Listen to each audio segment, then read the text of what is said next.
नमस्कार, बंजारा बीट्स में आपका हार्दिक स्वागत है। मैं हूं ज्योति प्रकाश खरी।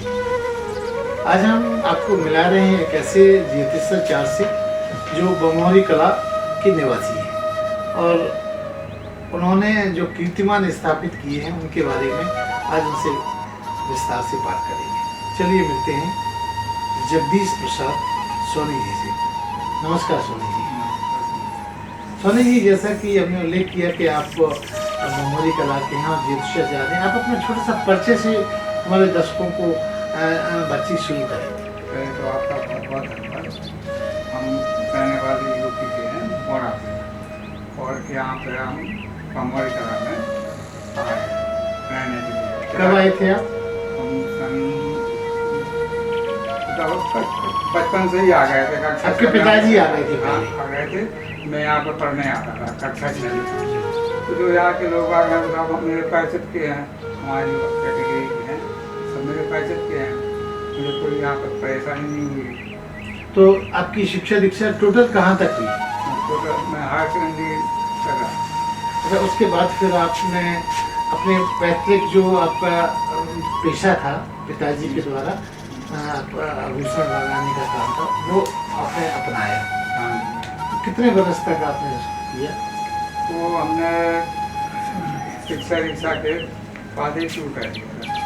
अच्छा, तो आपने जैसा कि आपका मुख्य शौक है या आपका पैशन है कि आप ज्योतिष से जुड़े हुए हैं, ज्योतिष का आपको कैसे लगाव हुआ ज्योतिष से? ये सर मुझे बचपन से ही शौक है ज्योतिष का, और कुछ है ऐसा भी कृपा रही है कि वो आगे आगे बढ़ते गया। फिर कुछ कहीं से शिक्षा दीक्षा ली इसकी? शिक्षा दीक्षा कहीं से नहीं, कहीं से कोई पुस्तकों के द्वारा? हाँ, पुस्तकों का कुछ सहारा रहा। तो इस तरह से आप इसकी मतलब अभ्यास कैसे करते रहे आप? क्योंकि आपका व्यवसाय भी था, आपको दुकान पर भी बैठना होता था। खाली समय में हम किताबें पढ़ते थे, और एक मेरे यहाँ पे पंडित नाथुराम मिठाइया जी थे जी, वो शौकीन थे, उसमें विद्या बहुत जानते थे। अच्छा, उनके दिशा ज्ञान में आप? उन्होंने हमसे कहा कि आओ सोनी जी, हम तुम्हें कुछ सिखाते हैं। अच्छा अच्छा। वो क्योंकि हमारी माता जी और उनकी माता जी एक ही गाँव के थी जी, तो मौसी का लड़का हमको बुलाते थे, तो उनका बहुत ज़्यादा सहयोग रहा। मतलब आपके एक प्रकार से देखा जाए तो परोक्ष गुरु रहे वो आपके। अच्छा, फिर इसकी आपकी पायदान कैसे बढ़ी? फिर आप कैसे इसमें विस्तारित हुए?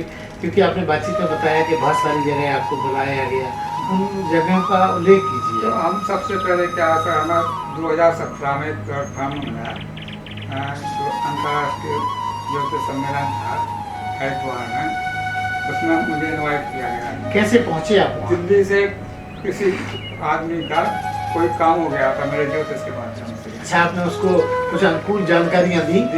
उसका काम हो गया। अच्छा, तो उसने कहा हम आपको एक दक्षिणा देते हैं। अच्छा, दक्षिणा में आपको वहाँ इनवाइट करते हैं? इनवाइट करते हैं। अच्छा, प्लेटफॉर्म मुझे वहाँ बुलाया आपको? तो वहाँ पे 5 देशों के विद्वान थे। ज्योतिषाचार्य थे सारे? अच्छा, अच्छा, 350 विद्वान आए थे। ये कब की बात है? ये सन 2017 की 5, 6, 7 जनवरी। तो बमोहरी कला से यानी उत्तर प्रदेश से आप अकेले थे? हाँ, बुंदेलखंड से अकेला था मैं पूरे। अच्छा, अच्छा। तो वहाँ क्या हुआ? कितने दिन का सेमिनार था? 3 दिन का सेमिनार था, और उसमें बहुत एक से एक धर्मगुरु आए थे, और एक छत के नीचे सबसे संवाद होता था? संवाद हो रहा, सबसे आपका परिचय भी हुआ? सबसे परिचय हुआ सब, और सब मतलब विद्वान लोग होते हैं, एक दूसरे को वैसे ही चाहते हैं कि कुछ हमें इनसे मिलेगा, कुछ उनसे हमें मिलेगा, इसलिए उससे पर्पज से कराए जाते हैं ज्योतिष सम्मेलन। सोनी जी, आप ज्योतिष में किस किस विधाओं पे लोगों को शंकाओं का निवारण करते हैं? हम हस्तरेखा से भी जानते हैं, कुंडली से भी देखते हैं, वास्तु से भी देखते हैं, और अपने न्यूमरोलॉजी से भी करते हैं। 6-7 विद्याएँ ऐसी हैं कि उनका काफ़ी ज्ञान है। तो जहाँ आप रहते हैं वहाँ पे इस तरह के लोग आपसे समस्या को लेके आते हैं, या दूर दूर से आपके पास भी आते हैं? बहुत दूर दूर से आते हैं, बहुत दूर। कई लोग आते हैं, गाड़ी दिलवा जाते हैं, उनका काम हो जाता है, जी। छोड़ जाते हैं हमको वापस। कोई ऐसा आपको वाकया याद आ रहा है जो जिसको आपने लाभ पहुंचाया हो और वो बड़ा हाई प्रोफाइल व्यक्ति हो? तो उसमें क्या ऐसा है, किसी का हम नाम लेना प्लेटफॉर्म पर नाम लेना अच्छा नहीं रहता। अच्छा, ठीक और है। सामने वाले का भी देखा जाता ठीक है। है। इस तो वजह मतलब से आपने बहुत सारे लोगों को लाभ बहुत सारे पहुंचाया लोगों को। और उन्होंने आपको सम्मान इसको आपके रिस्पेक्ट पे की, है ना? अच्छा।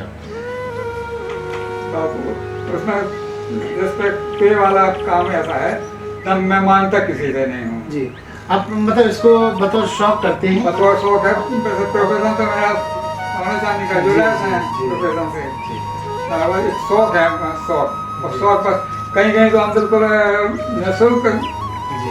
अगर उसमें मतलब सब उसका खर्च इतना नहीं होता है कि आने जाने का जो भी जाने है, का, वो तो ठीक है। बाकी नहीं लेते कहाँ पर। तो मुख्यतः आप जन्मपत्री से करते हैं या हाथ से करते हैं? जन्म पत्री और हाथ और वास्तु, ये तो मेरा मुख्य है। अच्छा। तो अगर मोटा मोटा आपसे पूछा जाए कि अभी तक आपने कितने लोगों की शंका समाधान की है? ठीक, क्योंकि आप 2017 से इस काम गिनती को- गिनती नहीं है, हम हजारों आदमियों की है। अच्छा। तो वो ग्रामीण क्षेत्र के भी हैं, शहरी क्षेत्र के भी हैं? ग्रामीण क्षेत्र के हैं, शहरी क्षेत्र के हैं। यहाँ बमौरी कला में, प्रॉपर बमौरी कला में मुझे कोई नहीं जानता इस मामले में। अच्छा, ऐसा क्यों? ऐसा इसलिए कि मतलब गाँव में मैंने वो कहते हैं ना, घर की मुर्गी दाल होती दाल है। बराबर था। अच्छा, अच्छा। वहाँ का जो गया माने गाँव का सिद्ध ऐसा होता है। अच्छा, अच्छा। लोगों को आपके प्रोफाइल के बारे में पता ही नहीं? पता ही नहीं क्या चला। आपको- यहाँ तो गाँव के कुछ लोग पागों को यही पता नहीं कि अगर आप किसी को पूछेंगे ना कि मैं जो चार जगदीश प्रश्न में किया जाना है, तो कोई बताएगा ही नहीं कहे। तो इस विद्या को आपके गांव वालों ने समझा नहीं शायद? नहीं, ऐसा नहीं है। रिस्पेक्ट तो यहाँ हर आदमी करता है, हर आदमी करता है, और एक दूसरे से सब कनेक्टिविटी रहती ही है, और हर क्षेत्र में सहयोग कर। यहाँ ये बमौरी कला है ना, एक धार्मिक नगरी है, इसे मिनी अयोध्या बोला जाता है। वो क्यों? इसलिए कि हम लोग सब अयोध्या से काफ़ी दिनों से जुड़े हैं। अच्छा, आपने बातचीत में बताया कि आप पैदल आप अपनी जीवन संगिनी के साथ कुछ लोगों क्या के साथ क्या आते है हैं। सर, यहाँ पे एक जमींदार रहे हैं, ताऊ जगत सिंह जी पैदा। वो यहाँ सरपंच भी रहे हैं करीब 4-5 पंचवर्षी। उन्होंने शुरू किया था यहाँ से। अच्छा। और जो मैंने नाथपुरा में छाइया का होता है, इनमें तो लोग वालों की आस्था की वजह से ऐसा जुड़ गया कि तो क्या वो अयोध्या जाते थे? हाँ, अयोध्या जाते थे, पैदल जाते थे? पैदल जाते थे। और ताऊ जगत सिंह का तो अभी भी अयोध्या में आप कहीं भी किसी भी मंदिर में पता कर लो, उनका नाम बोल दो, तो वहाँ लोग बड़े सम्मान से उनका नाम। तो आप किस सन में अयोध्या गए थे? बताया आपने बातचीत में कि 23-24 लोग गए थे यहाँ से। सन 2005 में हम लोग 17 लोग जेंट्स और 6 महिला, जिसमें मेरी पत्नी भी थी, अच्छा।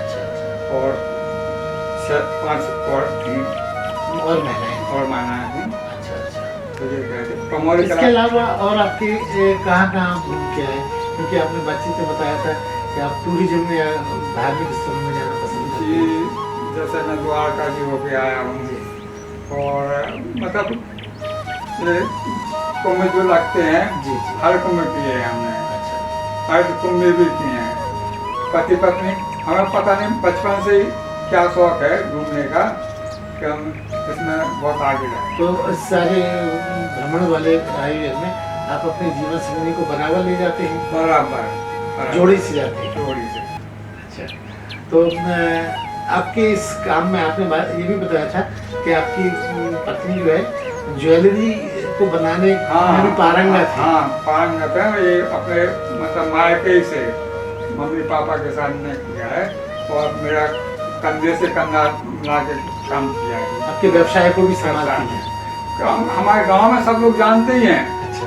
क्योंकि जब दुकान में हम बैठते थे जी। तो दोनों साथ बैठते थे। जी। जो ग्राहक आते थे, गांव के ग्राहक थे, सब जानते थे कि आप इनकी विशेष साथ में करती हैं। तो क्या नाम है आपकी पत्नी का? उनका लीला नाम है। अच्छा। आपके और बच्चे कितने हैं? परिवार में कौन कौन है? हम चूँकि 2 भाई हैं। जी। छोटा भाई टीचर है, यहीं पास में एक मोती गाँव है, वहाँ पर टीचर है। क्या नाम है? राम गोपाल स्वामी। और हमारे 2 बच्चे हैं। बड़े बच्चे का पंकज नाम है, वो क्या करते हैं? वो इसमें शिक्षा विभाग से है, अतिथि शिक्षक। छोटा बच्चा व्यवसाय देख रहा है। और बेटियां भी हैं आपकी? हाँ, 2 बेटियां हैं। उनकी शादी हो गई? दोनों की शादी हो गई और दोनों खुशहाल हैं, क्योंकि अयोध्या से जुड़ा हुआ है पूरा परिवार। तो सब प्रभु की ऐसी कृपा है कि आज सब मजे में चल रहा है काम। मतलब आनंदित है पूरा जीवन? आनंदित है। अच्छा, दोनों भाइयों का। जी। सोनी जी, एक बात बताइए कि आपके अपने इस कार्यक्रम में या इस विद्या में आपकी अगली पायदान क्या है? आप अगला किस तरह का आप आयोजन कर रहे हैं जिससे आपको और ज़्यादा लोग जाने और ज़्यादा लोगों को आप लाभ पहुंचा सकें? क्या सर, एक इसमें क्या है, इसमें कोई गवर्नमेंट सहायता नहीं होती। गवर्नमेंट सहायता होगी तो और आगे तक पहुँचते।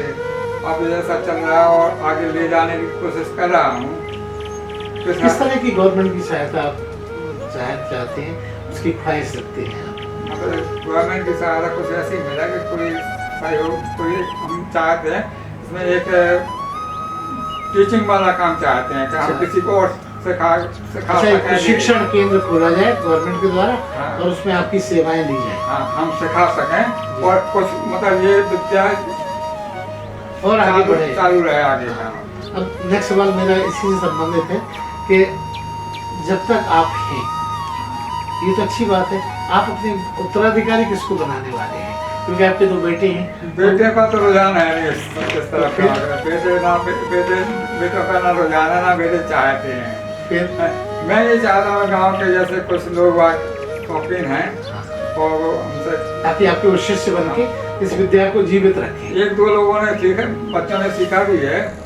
और लेकिन बस यही है कि सीखा हो, अपने लग गया किसी काम में, उसका प्रचार नहीं हुआ। अच्छा। हाँ। और वैसे भी लोग कहते हैं कि इस विद्या से बहुत ज्यादा धनोपार्जन तो होता नहीं है। धनोपार्जन कैसे होगा, परिवार कैसे चलेगा? इसी वजह से तो क्या आप मानते हैं कि इस विद्या का प्रचार और प्रसार इसलिए भी नहीं हो पा रहा क्योंकि इससे रोजगार नहीं मिलता है? हाँ, रोजगार नहीं मिलता है इससे। और जो पुराने लोग हैं जो इस धंधे में, अब जैसे हमारा ही है, हम मांगते किसी से है नहीं, किसी ने बिना मांगे कोई देता नहीं। काम। तो ये बड़ा विडम्बना है इस काम की। तो बच्चे भी ये कहते हैं कि तुमने ये अच्छा शौक पाला कि अपना लेकिन शौक का कोई मूल्य नहीं होता ना। शौक, हाँ यही है, शौक का मूल्य नहीं है। अच्छा सोनी जी, जब आप इस काम में लगे होते हैं तो आपके व्यवसाय पर असर पड़ता होगा? नहीं, अब इसलिए असर नहीं पड़ता कि मैं बच्चे को सौंप रहा हूँ। अच्छा, अपना हैंड ओवर कर रहे हैं ताकि आप फ्रीलांसिंग इसमें कर सकें। अच्छा, तो सोनी जी, आप हमें एक और बात बताइए, अगर आपसे कहा जाए अब इस एज में, कितनी एज है आपकी? हम 64 साल के।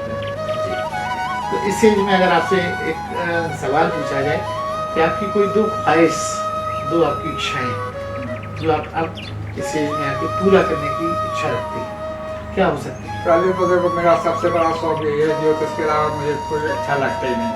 अभी भी आप हमारे देख लो, हमें किताबों से, मोबाइल से, फेसबुक से मैं कितना टाइम देता हूँ, बहुत ज़्यादा टाइम देता हूँ। और दूसरी ख्वाहिश प्रभु का भजन, और क्या क्या चाहिए अब हमें इस उम्र में। एक मेरे एक मित्र मान लो या कोई मान लो, वृंदावन में है, गोविंद मठ में गिरी जी महाराज, उनका विशेष लगा हुआ है हमारे प्रति। अच्छा। तो कहते आप वृंदावन में आओ, उन्होंने उसका वृंदावन गोविंद मठ का मुझे एक सामान्य साधु ही बना रखा है। अच्छा। और धर्म के प्रचार प्रसार के लिए उन्होंने आग्रह किया कि आप समर्पित होकर गोविंद मठ के लिए। तो फिर क्या मनसा है आपकी? अब सोच रहे हैं कि अभी थोड़ा सा और देखते हैं और परिवार को संभाल लें। नहीं, अब संभालने के लिए तो कुछ है ही नहीं है, क्योंकि बच्चे सब अपने संभाल रहे हैं। सोनी जी, जैसा कि आपने अभी हमने बहुत सारे आपके पास सर्टिफिकेट देखे जिसको आपकी काबिलियत को जाहिर करते हैं।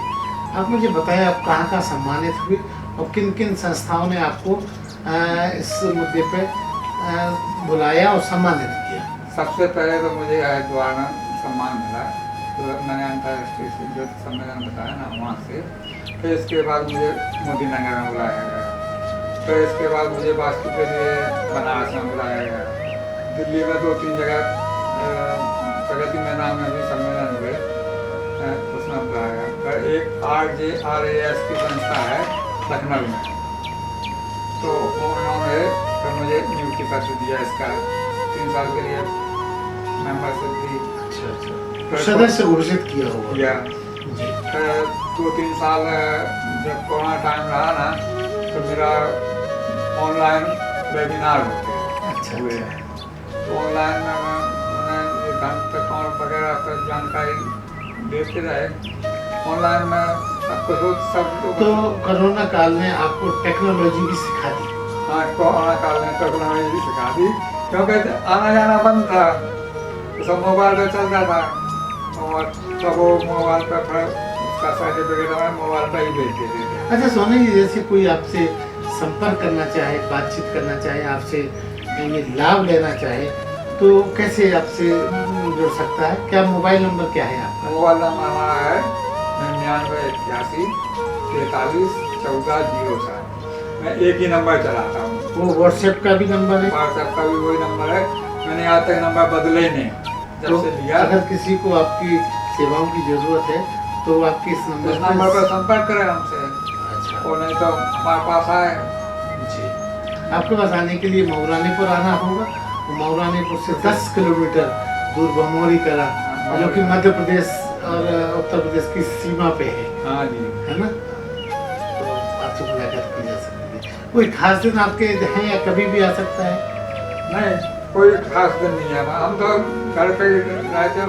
अब जैसे कहीं बाहर गए, कोई लेवा ले गया, तो मोबाइल से पता कर लेगा। जी जी, आने से पहले एक बार आपको उससे संवाद कर ले, हम बता दें कि हम घर पर मिलेंगे या कहाँ मिलेंगे, या वो साइड हैं। हाँ, तो फिर आपको तो वहाँ बता दें कि इधर हैं हम, यहाँ से वहाँ पिकअप कर लो, जी। पिकअप कर लेगा। जरूरत होगी आदमी तो समझेगा। अच्छा, एक चीज़ मैं आपको बताऊँ, आजकल इन दिनों ज्योतिष से जुड़े हुए लोगों का विश्वास अब कम होता जा रहा है, कम हो रहा है। कुछ लोग बहरूपिया टाइप के लोग आ गए हैं क्या जो इस झोला छाप तो हर उसमें होते हैं। अच्छा, आपके इसमें भी होते हैं? हर झोला आप देख रहे हैं वीडियो इसमें अपने मोबाइल पे, हाँ। कितने ऑडियो वीडियो पड़े हुए हैं लोगों के यूट्यूब पे। 1 रुपए का सिक्का छत पे फेंक दो, आप करोड़पति हो जाएंगे। हैं? ऐसा होता है कहीं? तो झोला छाप तो हर उसमें होते हैं और इनका कोई विश्वास नहीं करता। लेकिन जब आदमी को कुछ मिलता है, जैसे हमने सामने वाले को हमारे ऊपर विश्वास हो गया, उसने 1-2 बात हमसे टेस्टिंग के लिए पूछी, तो उसे लगा कि इन्होंने तो मेरे दिल की बात बता दी, तो फिर आदमी को भरोसा हो जाता है। और फिर मतलब इसमें ऐसे भी लोग हैं जिनसे लोगों को बचना चाहिए। हाँ, जो लोगों को बहरूपिया की तरह। हाँ, झोला छाप तो नेम हकीम और खपरेगी जान होता ही है काम। तो ये थे सोनी जी, ज्योतिष उपचार बमोरी कला से, जो अपने मन की बात बंजारा बीट के साथ शेयर कर रहे थे। बंजारा बीट से बात करने के लिए सोनी जी बहुत बहुत धन्यवाद। अरे हाँ, इस चैनल को लाइक और सब्सक्राइब करना ना भूलें। देखते रहिए बंजारा बीट्स।